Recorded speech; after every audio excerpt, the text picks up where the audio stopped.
Vamos a hablar de los generadores eléctricos. Entonces, un generador eléctrico es cualquier cacharro capaz de convertir un tipo de energía en energía eléctrica. El mayor ejemplo son las pilas. Convierten energía química, una reacción química, en electricidad. Entonces, dos de los ejemplos, aunque solo vamos a ver uno es la corriente alterna, pues el generador de corriente alterna, el alternador, y otro es la dinamo, que es lo típico de las linternitas esas del Decathlon que les giras una manivela muy deprisa y como que parece que se cargan. Pues eso es una dinamo. Pero lo que vamos a ver nosotros es el alternador. Entonces, un alternador genera corriente alterna. Eso significa que el sentido de las cargas cambia periódicamente, van para un lado, van para el otro, van para un lado, van para el otro, etcétera, etcétera. Entonces, consiste en una espira, por lo tanto una superficie, que se hace girar con velocidad angular constante, ojo al dato, velocidad angular constante, esto es importante, y eso provoca una variación periódica, claro, si estamos girando, a ver, si estamos girando con velocidad angular constante, ahora lo vamos a ver, pero recordamos que el flujo era B por S por el coseno del ángulo. Si estamos girando con velocidad angular constante, significa que el ángulo está cambiando todo el rato, porque según la fórmula, omega era igual a al ángulo partido tiempo, sí, partido t. Por lo tanto, alfa es igual a la velocidad angular por el tiempo. De forma que si esto se mantiene constante, pero a lo largo del tiempo está girando, eso significa que el ángulo está cambiando todo el tiempo. Por lo tanto, sí hay una variación de flujo magnético, lo que significa que existe una fuerza electromotriz. ¿Vale? Bueno, entonces, pues se produce una corriente inducida. Entonces, claro, esa corriente inducida pues hay que llevarla a algún sitio, a un circuito, y entonces lo que se hace es conectar los extremos de la espira a dos anillos que a su vez están conectados como a dos escobillas. ¿Sabéis las escobillas del Scalestri que tienen así debajo del coche para pegar con el circuito? Es que últimamente estoy con los Scalestris. Bueno, el caso, que estas escobillas así están en continuo contacto, pero a la vez el coche se puede mover. Pues esto es lo mismo, son como dos escobillas que van unos cables gordos, lógicamente, y que hacen que esto pueda seguir girando sin que se vea entorpecido, ¿vale?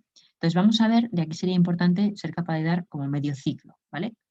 Entonces, en primer lugar, pues la espira está en perpendicular, y entonces empieza a girar, pues imaginaos eso, el molinillo de viento, pues entonces hace que gire la espira, ¿de acuerdo?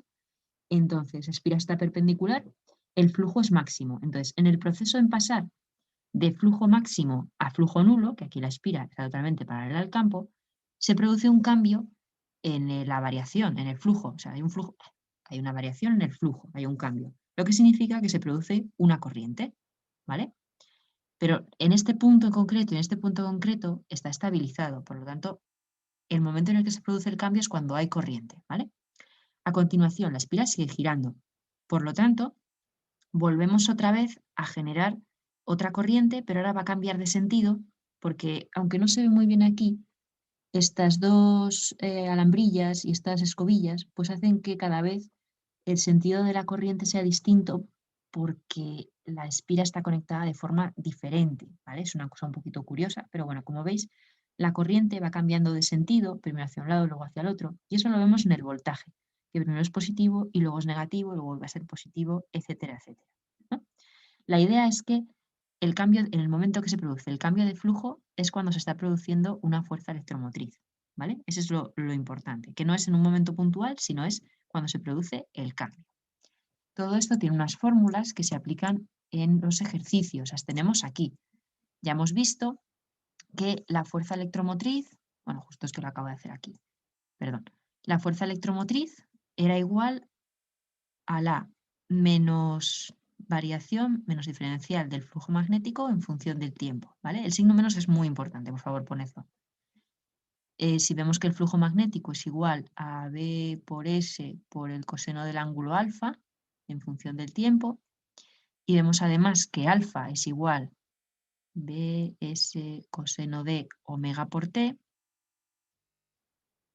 esto T, correcto, y esto aquí otro paréntesis, diferencia de T. En primer lugar, lo que podemos hacer, dado que el campo magnético es constante, lo podemos sacar, y como la superficie de la espira se mantiene constante, se puede sacar. Entonces ya solamente nos quedaría, el signo menos, solamente nos quedaría BS y derivar coseno de omega T en función del tiempo. ¿Cuál es la derivada del coseno? el menos seno. Y como podemos derivar en función del tiempo, porque tenemos aquí una t, dado que la omega va a ser constante, lo que podemos decir es que esto va a ser igual a positivo, porque la derivada del coseno es el menos seno, b por s por omega.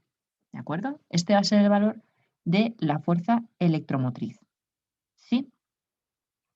Sí, valor de la fuerza electromotriz. Por el seno de omega t, perdón. ¿Qué decía yo? Esta es la fuerza electromotriz máxima,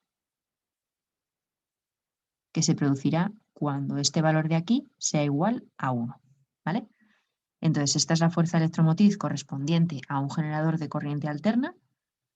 Y entonces es muy habitual que nos den el periodo de giro de la espira, ¿no? O sea, la espira está girando, entonces nos dan el periodo de giro. Bueno, pues no pasa con la frecuencia, es más habitual la frecuencia. Pero no pasa nada porque podemos relacionarlo perfectamente con omega, que es lo que tenemos aquí y aquí, con lo cual pues no habría ningún problemilla.